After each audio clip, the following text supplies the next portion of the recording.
kwandukule wako umweyu ndikalewa chibate umwe ni mfiti kutaula kwandikuita ko ndikataura chidimbu iye imuroyi musikuru mukundiva mushi mukunzo zvakanaka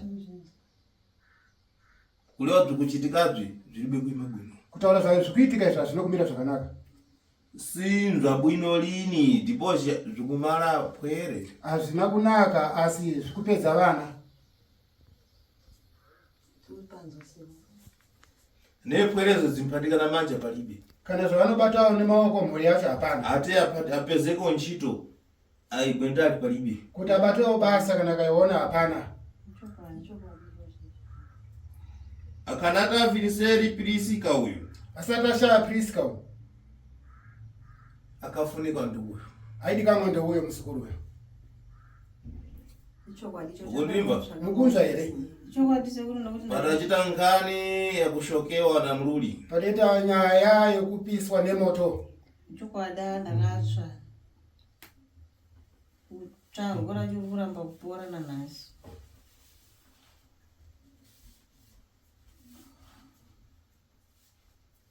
ndakatsva pesa kubva apa kunodai.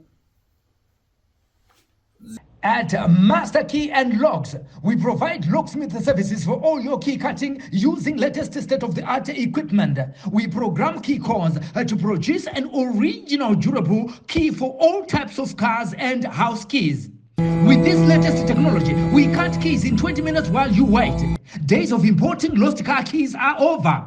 Locksmith key cutting services and programming ECU cloning is our everyday business. We open locked doors for all cars and houses. We repair and install remote control programming.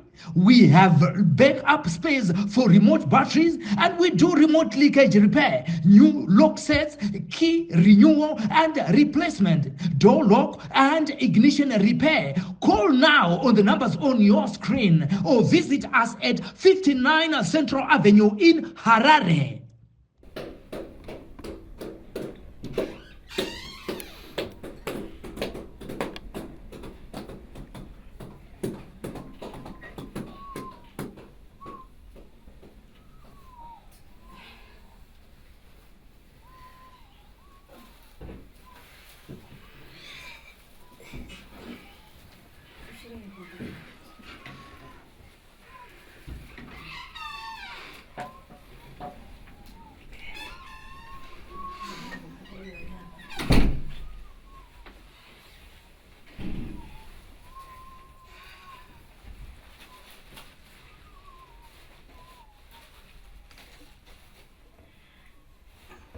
Nditse mshonga mzuri.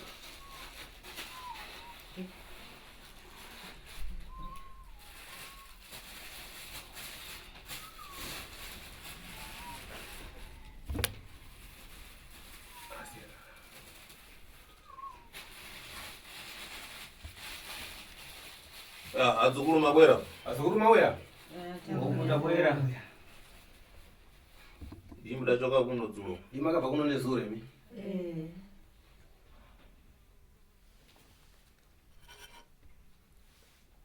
atomo mulumushe tiripo makadi uli nani kunchokera Uliseka wapi? patabva uri nani aika abale wako kukoshera nkhani kaleziwa dzulo Ama dzako dzakuudza ere nyaya yakataurwa nezuro? ya wambondiudzawo zveyapo neyapo akuimbira Wakuudza.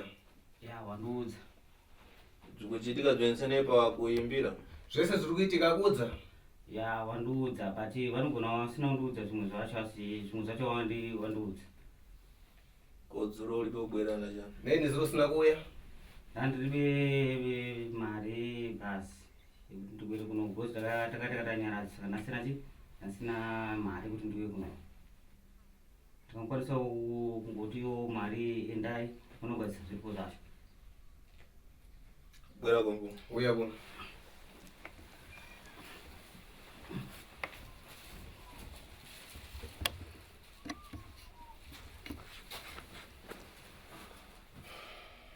atandodo Fugama. Bata ndishimo. nero kuri chero roko atita chapa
Bambo, waukadani?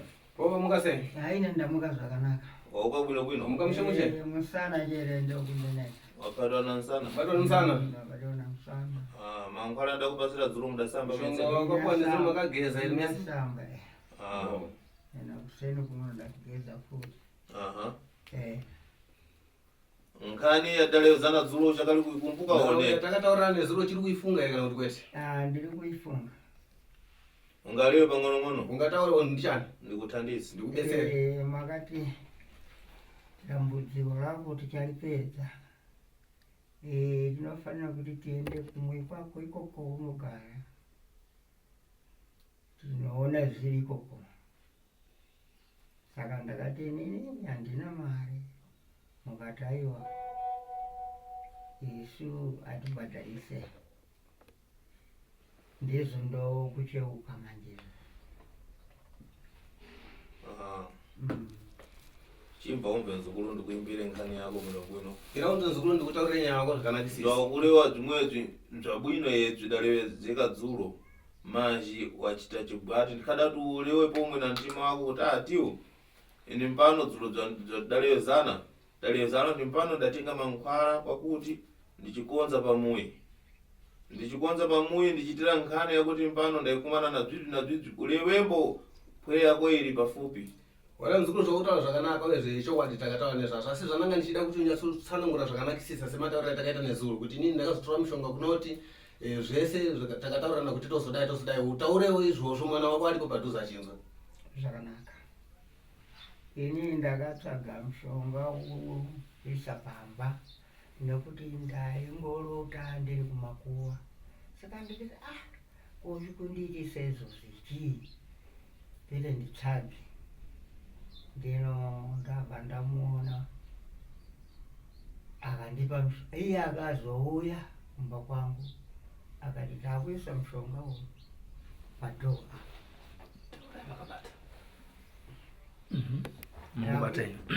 Takuisa mushonga uyu padhoa. Umwe tichaisa pamusoro paimba ipapa. Iwewe usapinda mumba usina kupfeka. Kana wakubuda mumba usabude usina kupfeka. Saka ndizvo ndakaita pamba. Andanga singazive kuti mushonga unozopanduka uchikanganisa mhuri yangu. Ndizvo chete. Nkhani nangu yadalewezana nkhani yakufiriseri kwa Priska. Na imwe yatakataurana nezvayo nawo yekushaya kwemumwe munhu anonzi Priska. Ndizvo. Priskayo kuti afiriseri iwepo udakumana na tulo zakulewa zichititana. Priska wewe kuti kusvika apa kuti afe iwe wakasangana nehope dzakaita sei? Kutanga ndakasangana nehope. Ndakaona mumwe mukadzi akaisa nyama yake pasefa asi nyama iyi mutumbi wemunhu mwana mudiki yakaoma. Saka akatora ruoko rake akatora nyama yapazamu akuda kundijisa ruoko rake raiuya kwandiri manje kuti ndidye. Saka ini ndakalamba ndichipopota ndabva ndamuka. Ndakazoona futi zvimwe. Pane umwe mai akasvika pamba pangu muromo wake wakareba akanditi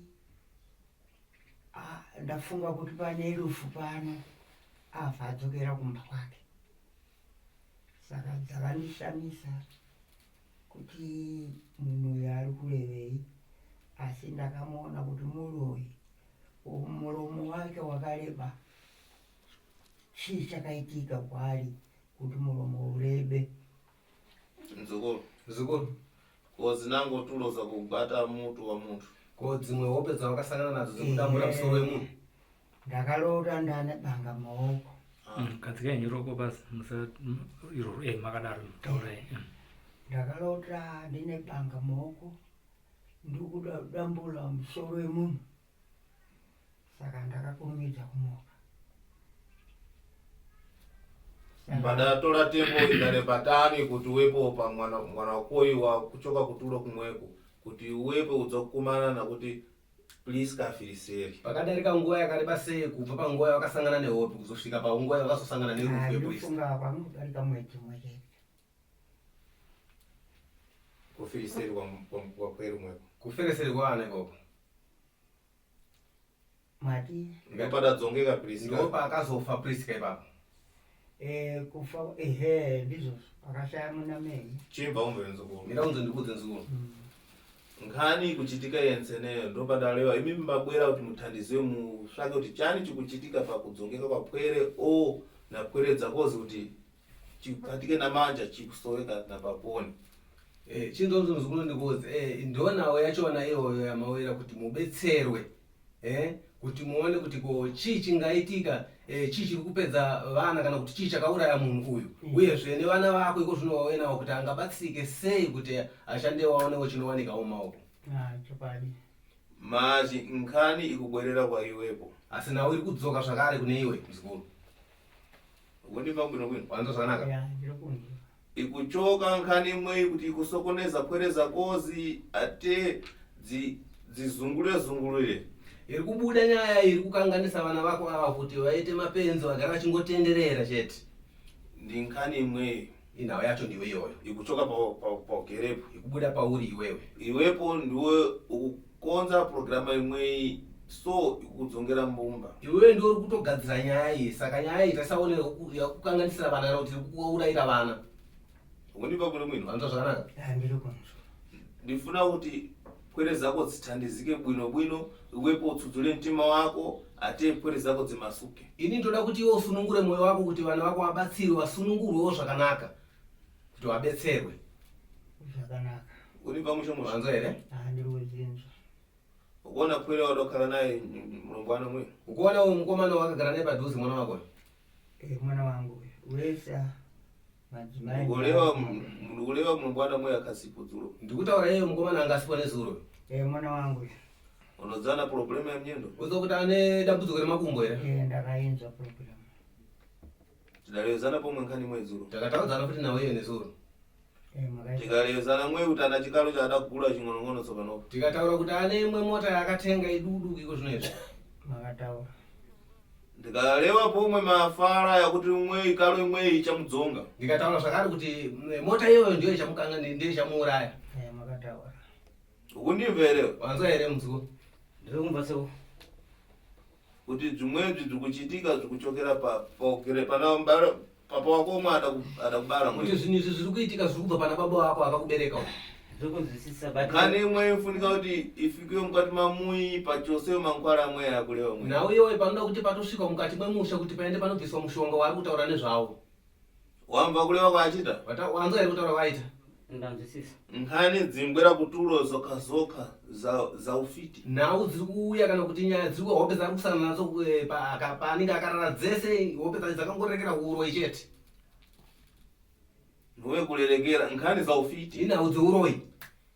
Tikati kuita ngati wapepusa tifuna kuti tireve chadidi nuwe kuzungulira. Atida kuti titaure chokwadi tisingatenderere kuti nhau hope dzari kusangana nadzo ndedzeuroi. Unimva muri mwini. Wanzo zvakanaka? Ndiri kunzwa.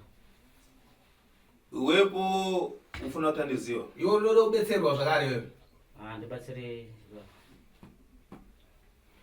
Ukumbuka tani na nkhani ya papa wako kukutumbula mwe. Uri kufunga sei nenyaya iyoyi pababa wako akakubereka? Apa ndatopererwa because takangoberekwa tiri vanhu 4 apa 4 tasara 3 saka inini zvandikuona zvacho Udza kuti wepo nkhani yako kumambuyo ukhawarerera mwe. Uri kuziva here mzuu kuti nhau yako kumashure kwawanga uchireverera iyoyo? Pakafunika kuti pachitike zvinango kuti mukonze zvinango zvakufambira nefamilia. Mwe kulewa kuti ndi mfiti ukadzikane wepo. Mashure panga pachida kuti pagadzirwe zvimwe zvinhu paukama kana kuti paufamily kuti zvioneke kuti asi pazvano zvichitaura kuti uyu muroi wanga uchiramba iwewe. bosi takambofamba takamboedza saka taiona kuti vaikonzi muroyi but taifamba wakawanda chingonzi itai zvakati but hapana chandakaona chakafamba.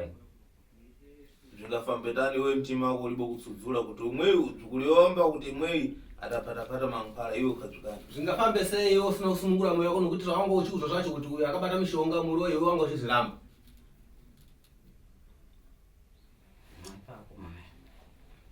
Panopa pakuchita nkhani ya mnyendo ya ana tembo mashi. Iko zvino zvakuita nyaya yemakumbo yane nguva kamakumbo yacho kunetsa. So panako thupi lako lili bwino. Izo zibhodhi rako rese mwiri wako wese ausisirira zvakanaka unakunaka kusvika watobatwa nechirwere. Aishuwe. Ukubva lini bwino ko? Ausikandotomudza zvakanaka ipapa.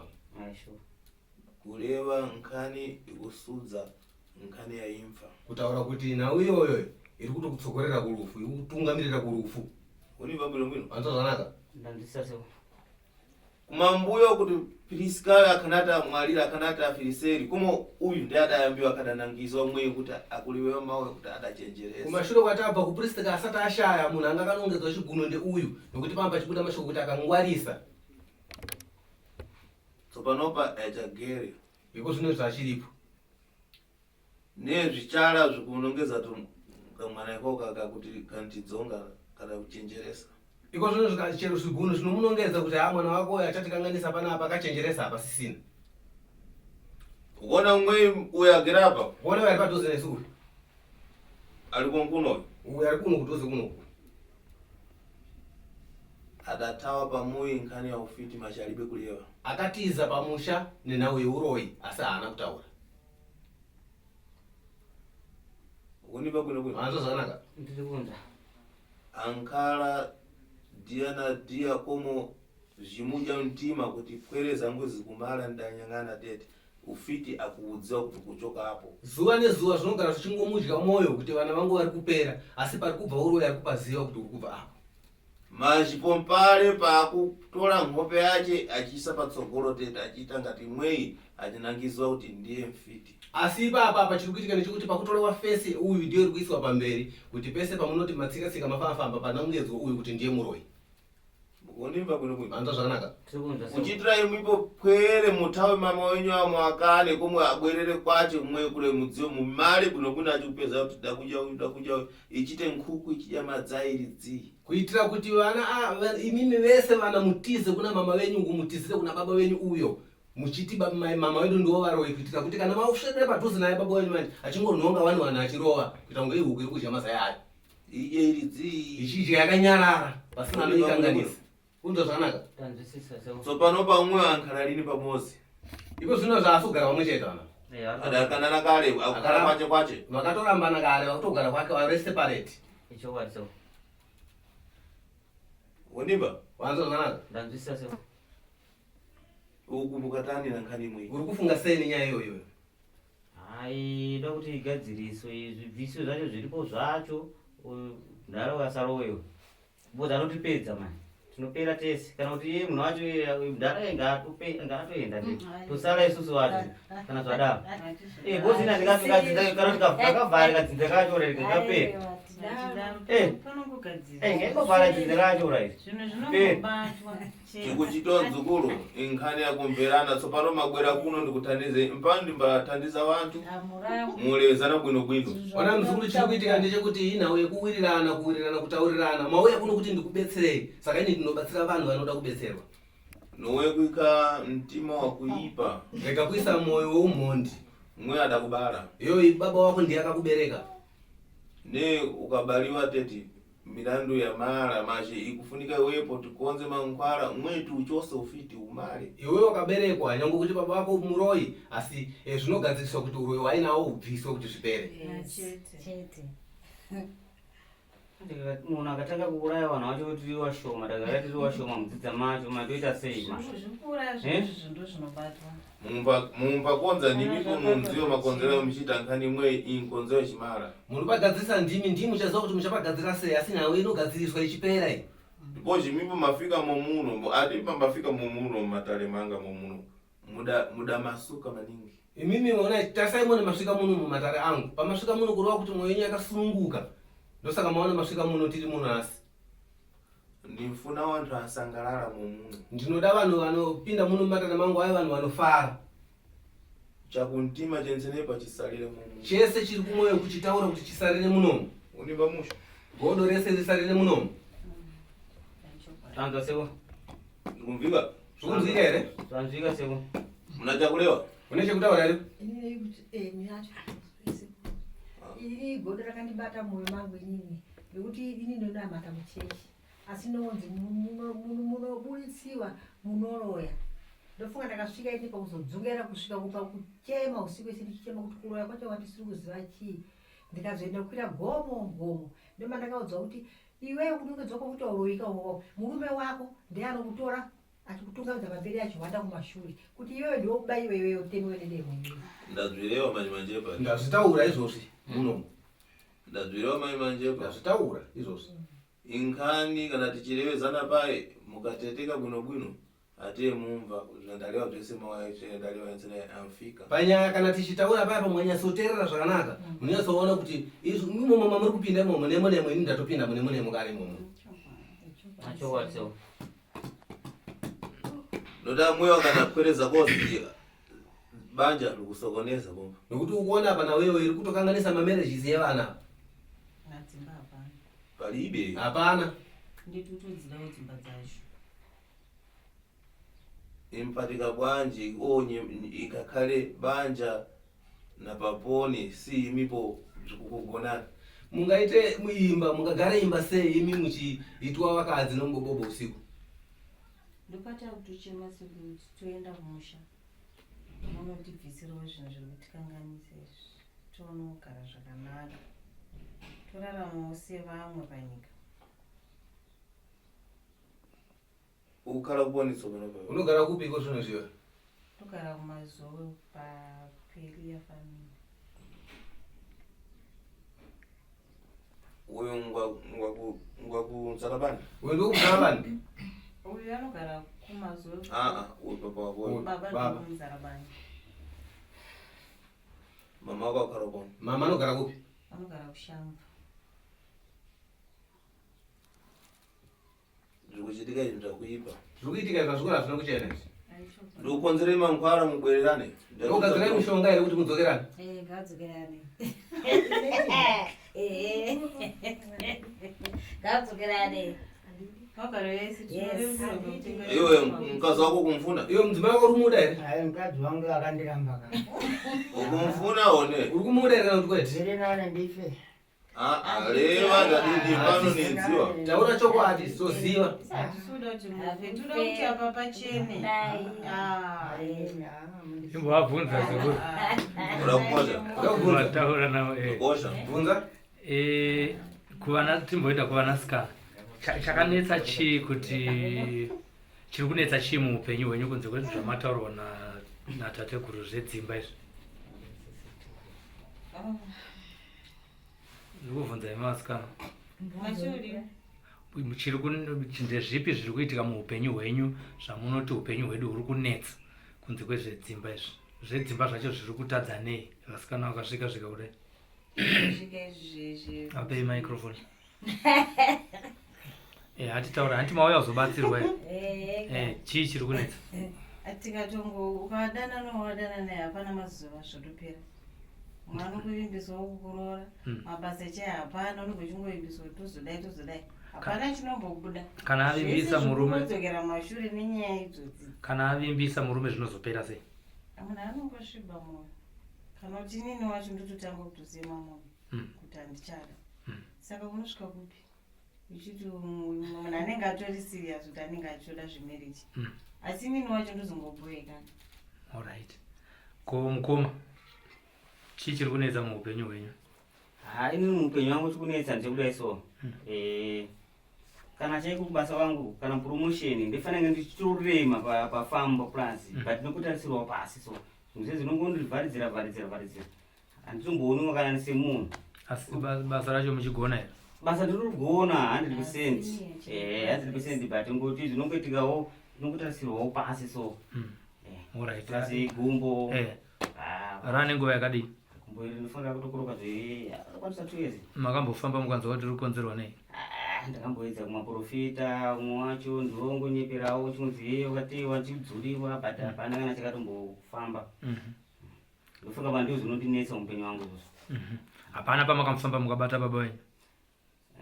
Chinongotaurawo kunzi hapana aripo anodai, hapana aripo anodai, anodai. Asi havataura ndi baba wenyu? Azotaura mai kuti ndiani, kuti anogona kutoziva mai kuti inini hasha dzangu dziri padhuze mai. Saka vakashongona nemwe wacho kuti munhu uyo ndikamuudza kuti zvakati ka hazvishandi. Regai tinzoona tsitsi venyu. Taurai tinzo. Inini kuti ndizozvibatanidza kuti tinyatsozviongorora zvinondinetsa nokuti murume anogona kungokuti ndakuenda kana kuSouth Africa saizvozvi akaenda kuSouth Africa anongoita zvimwe zvokuti unotadza kungozviongorora kubva atoenda kuSouth Africa ukaona mwei kana mwei mnango wakufiriseri Priska adatawana mamuna achienda kunja wadziro. Ukaona kana munhu anonzi Priska uyo akashaya akatotiza nemurume achienda kunze kwenyika. Anotoenda michitotora zvakanaka zvekutora zvisina kana hondo. Saka handizogona kuzviongorora kana kuzvitsvagiriza kuti zvamufamba sei zvapera sei kurowa hauna kutuva hauna. Pane yataurwa nasekuru Gwandu yekuti munoitwa zvegondo waturika munorara makarara nevamwe varume. Hope idzodzo dzinomboya. Munoona chiso chemunhu wacho here anenge muchiita bonde naye? Uso unoona kaunoona uso unochitorota une murume wako.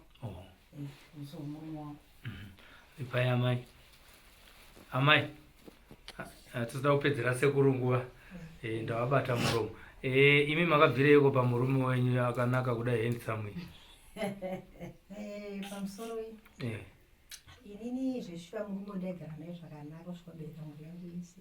Tiri mumapurazi. Patakazoenda kumusha uku. Tangoti gare nguva yakati murume wangu uyu akatanga kutora gumbezi. Aita mugano pakati so inuku. Nditi asi akasingatauri kuti pamwe mumwe wangu ari kurwara. Nditi pedzisira mumwe wangu uyu akutobuda mumba akunona kumunda. Kumunda kune akusina mbewa dzarudonita mutunga jiva nditi kamwagarirandose adzoka kumunda kuyo kumvura yakuda kunaya auya kumba akunana mudara ikati kuya kundisira imba iyi kochiko asari kundisema kuti mama magirlfriend here ndakazobuda mubhedroom imomo ndobva ndanoda musipira mairaravana miyanguye adzoka mubhedroom ake akuita sei akurara ndakurara mupi ndakurara inega ndibude pandinende kupi kumusha kwedu ndakarongedza zvishwa makadza kudzisa ndikati baba akaona naashari ndakumbonozorora akati endai munozorora akatondiperekedza kubhazi ndakatonikwidza nezvinhu zvangu zvese bye avanobvira vatevera. Hapana kupuwa gupuru? Hapana gupuru. Pakashaya mwana wenyu anza Priska makambofamba here mukuti muzochichaita kuti ashaya? Priska uyu ndakafamba zvikanzi mwana akarohwa nezvichina baba vake ndakamuova urwere hwanga achirwara kumashure kwesoko hwangaita sei hwanga hwatopera asi akazorohwa nezvishindo zvakauraya mwana. Saka zvekutaura sekuru Gwandu ichokwadi kuti ndivo vane mushonga uri kupedza wakauraya mwana? Ichokwadi ichocho. Nokuti makambozvibatawo kuti kare? Ndakazvibata. Taurai zvimwe zvokupedzisira tidzokere kuna sekuru ndisati ndataura nababa futi. Zvokupedzisira zvokuti inini ndife ndakadzokera nemurume. Ndaa yekuti vanorara kuti akandibudisira mashoko ekuti wedu yakaramba kudzana barika ndewe waitanga kufa ndiyo. Saka sioka ndikadzokera anongondiuraya. Ko sekuru vakabvisa zvinouraya zvacho? Ndidzokere shamwari dzavo dziriko ndodzondiuraya. Regai titaure navo baba ndisati ndadzokera kuna sekuru. Vapei microphone. Baba, zviri kutaurwa nevana izvi rufu rwaPriska munoruziva ko? Akandifonera. Priska wacho? Mhuri dzangu idzodzi ndedzakafona kuti mwana ashaya kuno.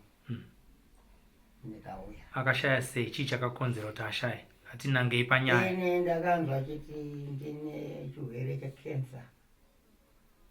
Ndakaenda makrini akanditi wakanonoka. Chirwere chako chakatopinda kare. Ichokwadi here kuti ikensa kana kuti imi ndimi makamurova nezvidhongo? Ine kensa handisati ndamboiona kuti yakamira sei. Saka akaurayiwa nekensa? Nekensa. Alright, zvakanaka. Tatekuru. muzukuru ari kuramba kuti hazina zvaanoziva nekubva kwaPriska. Ari kutitaurira chokwadi here muzukuru kuti ari kunzvenga nyaya. Kureva kwandachita mweyu akuzungulira adayamba dzulo akareva tete anchanjauka. kutaura vanhu tiri kuita panapa uyo ari kutenderera akatangira nezuro akataura kuda kuti apinde mupoindi yenyaya anombotenderera futi opinda futi ojamuka futi opinda futi mune rimwe mune mamwe mashoko ndokatauriro kake anoita Mazhi mweyu ndakamulekera tete mtima wangu undiwawa ndipochi ndalekerera mara kudzonga mbumba. asi uyu kuti ndimusiya akadai so uyu mwoyo wangu unondirwadza nemhaka yekuti ndinenge ndaregerera vana vake vese ava kuti apedze. Si kwerezi dzandosara dziri nkuku dziribe shoko dziripo nokuti ava vana ava vasara kunge huku isina kana munhu anorandutsira vaari papa nokuti iye sembereki ndiye ari kudya vanhu. Mai vevana akutora fesa kuvatungamidza pamberi kuti hanzi ndivo varoyi saka vana havana kukutizira. Muri kunyeperwa here sekuru? Izvozvo ndisati ndasvika. Unaitwa zviita? Mushonga ndakaisa pamba wokudzivirira aroyi kuti asandinetsa. Ndokasanduka wacho kamushonga wacho vanhu ndozvekutauriwa kamushonga wacho ndokasanduka. ndipasire mukombo. Kana wakasanduka ngaandibatsire zvibude. Magona kutotaura ipapo kwete kuramba kuti handisi kuziziva mishonga makapiwa iyoyo. Wakuvumira Wakubvuma wakuvumira one wakubvuma here kana kuti kwete? Kuvhuma kwangu ndiko kuti ndakatsvaga mushonga ndikaisa pamba kuti aroyi asandinetse. Saka ndakasingazve kuti mushonga uchapanduka okanganisa vana vangu. saka time zvatoda kuchita saka timireka zvatoda kuita izvi nokuti iwe wabvuma. Ine ndamirira kuti mungovhisa zvinhu zvacho. Vana vangu agare pakanaka. waimva nzukuru Wainzwa here naye Zviri wachinzukuru? kupanzwa sekuru. Pamwe angazoramba futi akumba imbomuita inyowani. inomatsopanopa muntu akavhumira Eh. pano ndimbasuzura si mfiti ndi muntu Iko zvinezvi munhu inini munhu akabvuma ndinosununguka nokuti muroyi munhu. Alright. si muntu kana adzipira kuti aiwa ti uchichita chida kuti impano nisanga avhumira ka Munhu akabvuma kuti sekuru itai zvinoti ini ndinofarawo nokuti andingabvuma. Naika. vetsawa achira manje Vese ararama iko zvinezvi kubvuma kwaita chete ava vese vana vake vararama. Aiwa tinotenda. Batsirai vazukuru tateguru. nowe kuti mfiti kasvika mune mbondisokonesa mbaimba kuzungurira Handidi muroyi akapinda makale mangu muno machidikanganisa pfungwa achingotendera tendera panyaya yanenge achiziva. mpano ndimbapadalini mfiti komo ndichiita kuti chikoshera Inini handibate muroyi ndichiita zvokumanikidza kuti taura kana kuti daira zvandiri kuda handidi izvozvo. ndipasire mukombo kuona zvaachita Kuti ndipe chete mukombe uyu tarisai mone zvaaita kubvuma iri kakawanda. Mama akuda kumuita sei? Mpei mukombe. mweni ndamankonza kana mankhwala mweyi akarambira ne akatira zvinhu zvacho kumponzera mankhwala mweyi anguchoka kokule kumzarava namakomo yara achimenya namunyendo achibwerera achitawa achibwera kwemkuno Uyu kumugadzira nemishonga inini harambisisa muno kuti ndimugadzire nemishonga aenda kumuzarabana anobva ikoko kumuzarabana achifamba netsoka kusvika pano. mankhwala yawawa Mushonga unorwadza. awawa mfiti kuta kwene kwene Unorwadza muroyi zvakanyanya mushonga. Ine musana ndikundishupa. kutoka kana kukombola vana Waneta kana nekurara vana. ungareketani kuwawa kukombola vana Unganereke sekurwadza musana uyu kusvika sekurara vana. Ndikuda musana ngopore. ukarekera zvinhu zvakuchitadzo umpola Ukarega zvaurikuita izvi unopora. Asi kunyepa here kwamukutaura nasekuru kuti mune mushonga wegondwa waturika unoita vana vakadzi. Wanduzi. Hamuuzivi. Hapana chamuri kuziva shuwa. Ndikuziva mushonga ndakatora ukutsirekapa. Ndanyika yacho ina waroyi. wadziwatani iwe boka wapeza Ukaziva sei? Wewe ni mushonga ungaziva varoyi vakaona. Ukasangana na mukadzi muromo wake wakareba. Handidi kusanduka kumwepo. apa mukadzi uya mutunzi akatoya masikati haana kuya usiku akauya masikati iye wacho muromo wokureba vakatofesana face to face mukadzi aitinoti kuna apiri udakumana ndani na ufiti imipo mudamba kumana nazo iye akasangana naye same imi makambosangana nazo ere kuna handisati ndo vaitondiudza kuti mukadzi iye akauya masikati murume wakareba udako achiti kuna baba ndafungoti pano pane rufu asi hapana kuita mazuva akana wika rinokwana ndakabva ndatovafonera ndikati mwana wenyu ashaya South Africa mwedzi wawariwo akafira kwanguno akafira kuno kumba kumazowo kuimitsa kuri makarambireko mukadzi wenyu inini makamuperekedza kaimi kubhazi andina kumuramba yega akangundiki ndikulala mumba mamwana uyu koimairara sei kuhozi kumunda aiwa ichindizvokunyema ndikukonzere makwaro mbwererane ndikugadzire mishonga muzoerane sekungadzokerane kufuna lino kubwerera pamushauri wako saka zviri kunzi mukuramba kudzokerana nemukadzi wenyu kuti murambe muchipombora vana aiwa kaka muri kugutei kana musingade hazvisi kana ndinoita izvozvo ndisingazivi indikumbira kuti mundibvisire zvinhu izvozvo zvinduzvi ndakukukoya mzukuru zvinizvo ndoda kuti ndikuchengete mzukuru ndakukukoya pangano ndikukoshe pichani mina ndikubvunze mbichani tenzi eni pano chalamuka ndichasimuka pano ndichiguduka kumwe kwako ndichienda kumba kwako kachosa bvinduzvi kunobvisa zvinhu izvozvo ndikuchosa zvinhu zvangu ndiri kubvisa zvinhu zvangu here kana kuti zvangu ndizvangu kuti ndini ndakazvitsvaga zvaita muti wataura ini ripoti ndibafuna lini kuti mpano chitenga ndakukosha kana ndakupasira milambo kuti wepo undodaira basi bzvandikureva ini handi kuti ndiite kunge ndiri kutyisa ini kuti udaire zvinhu zvausina kana kuti ndiite kunge ndiri kukupa mhoso iwe ingodaira chete wakasununguka zvinhu zvako ndipo chimpano kuti ndikakuchosere bzvinhu inini wokutiti ndiende ndinokubvisira zvinhu zvinhu zvinzvani zvinhu zvacho ndezvani ndizvangu nokuti inini ndakaenda kuchitsvaga chete tamara zvapera handiro waimba tomu waindoeto ndandisisa so una chakureva tomu une chekutaura tikutaura hapana muroita mubata mupeza ka wamuona ndamuona so asi ndikumbirawo sekuru kuti tikatise zvinhu izvi tisinunguruwo tive vanhu pavanhu aiwa ndinovaregera nokuti baba vangu ava ndovakanibereka saka ndinongovaregererawo kuti pavakanobata vanga vasingazvizivi kuti zvichadai ndopandongovaregera asi dai vanga vakatoita vachitoziva aiwa mzukuru ndasingambovaregerera saka vakanobata zvavo rega ndikurevere zvinoitika kuti ndezvipi nkhani ichitika mzukuru nkhani yaufiti takhala nayo nawe iworowe mzukuru tagara nayo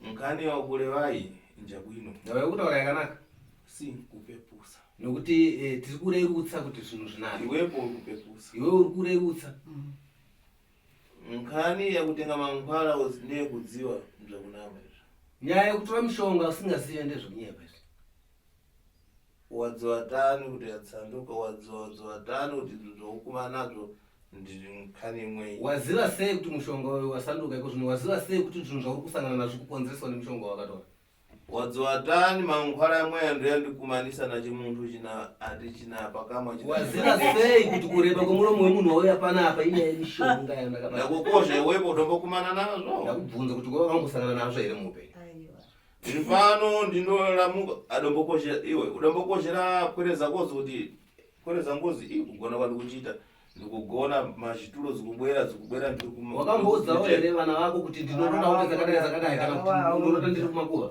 ndakavaudza vana vangu umwe muda dzimba dzifambira ndakaenda pang'anga ng'anga yakandipa mushonga nada nowebva kupasira mankhwala ndikureva nkhani yekusokoneza wepo ndikureva nyaya iri kukukanganisa iwepo kupakura wapedza uri kusangana nazo wakambovaudza here vana vako kuti ndinoda ndiri kumakuva ese zvimwe nezvimwe zvakangodaro iye ndakavaudza uda dzachita tani ukazoita sei hapana zvandakaita kuti mzukuru nkhani imwe imbafuna ndi munthu ambazungulira mzukuru nawe hadi munhu anotenderera ndizvo ndiri kuziva usatenderera achimubatsira abvuma kare kwakungokurukurawo zvedu nyaya mudare, asi muzukuru abvuma kuti torai zvinhu ichokwadi muzukuru kuti vakuru vanoreva kuti nyoka hope haizvirume yoga kureva kuti ndokubvuma kwachiko. Tapu palibe chakuipa, inini pano nikuthandizani. Hazvina kuipa zukuru, ndokubetserai. Nikuthandiza ukuona Tomu mwana wakoyo, kuona mwana wako Tomu adambozungulira pomwe pakuchoka nkhani kuti aitozungulira tsvaka watu acheta kuti afike akambotenderera achitsvaga tumwe tokuzvitsigira ende baba. manje tikupata lini nchi asati sikushanda yakwamurika yato makambozama asikushanda zungulira manje tikupata lini nchi asikushanda nowe mankhwala yakuipa manje Ausumeza pakuchoka mankhwala kuti ujirikire jiro simamuna lini manje tikupata lini nchito semurimo wakashadwa tsvaga mushonga kuti uzvitsigirewo pachezvako asati sikushanda basi vanyepa futi here apa sekuru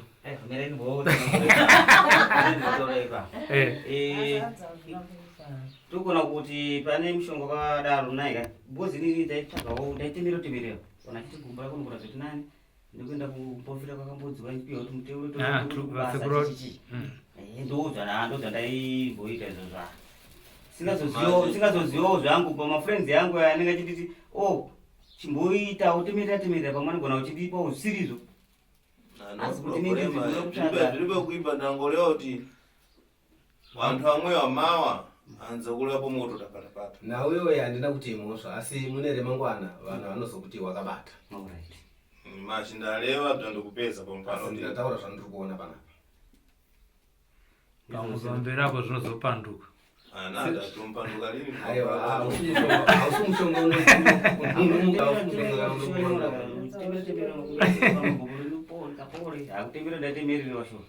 zviribe kuipa zukuru impano ndakukonza dhiya kumoti tichite chani tifurumire tikakonze mankhwala yamwe tichose mankhwala yamwe yakuleva yamwe hazvina kuipa zukuru iko zvindakuda kuti tizive kuti tigadzire zuva ratichasimuka panapa tichienda kunobvisa tinogadzira mushonga tinobvisa zvinhu zvacho zvimushonga izvo zvekutaura nezvavo muchalezana nankomwe nadzukura nangomwe nsenewa muchataura nehomwe yasekuru Gwandu naasisukuru vacho vari pano ndibva kunokunato zvakanaka tipange dhiya rakuguduka ate nzalabani tigadzire zuva rekusimuka tinosvika muzalabani pamusha pake chaipo muzukuru iyoyo tichiite nchito yensenei tiendi tinoita basa lacho iroro rese mari zvipere umwe akazombotsvaga n'anga yekufanobvisa zvinhu zvake mumusha imomo haazodaro here baba vakufanobvisa vega imozoshaya mankhwala ndiri kumupa mushonga pano mwe ndikumuika pomwe nembo pomupano ndiri kumutemerera nyora pano ate bzvinhu bzakasvika kure akabzvipatapata bzvimunyesa mwe akandosvika chete achizvibata kana akaita action ikoko ndisati ndasvika zvinhu zvacho izvo ndozvichamuuraya mapanzwa sekuru ziri kunzvika mukanotsvaga n'anga yenyu yekufanobvisa zvinhu kuti mugonyadzisa sekuru Gwandu kuti ona hapana zviri pa hanzi zvinhu zvenyuwo zvichakukanganisai zvandipa kwino vazvimbeka nove uchitakateketeza taurai zvinonzwika hatidi kutaura muzasi tichiziva kuti kana nhasi mangwana takataka tichongori redi kudhara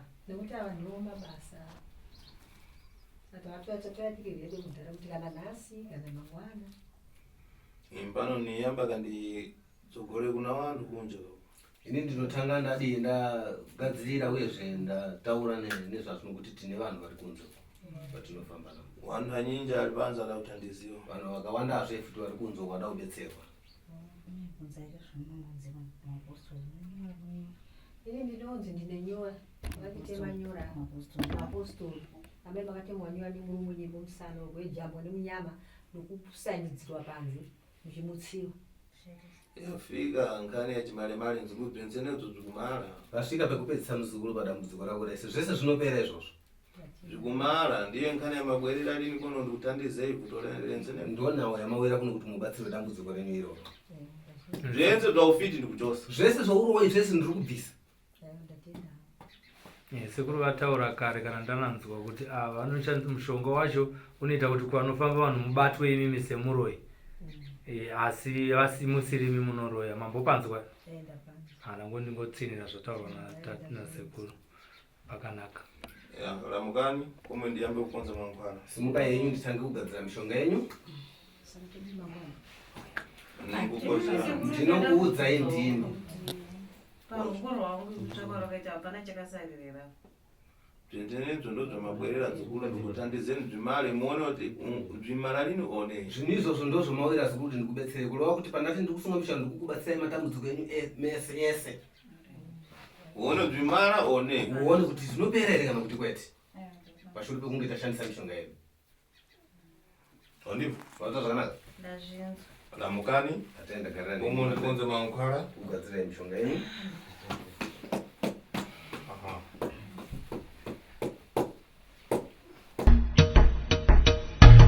Come to Raphael Signs, where we transform your everyday moments into extraordinary memories with our bespoke mug printing services. Whether you are looking to immortalize a cherished photo, celebrate a special occasion, or promote your brand with a personal touch, our high-quality custom printed mugs are the perfect solution, which are ideal for gifts and corporate giveaways. Choose Raphael Signs for your mug printing needs. Call us now on the number on your screen for a free quotation, or visit us at 91 Livingston Avenue, corner 8th Street, Shilo Building, Harare, Zimbabwe.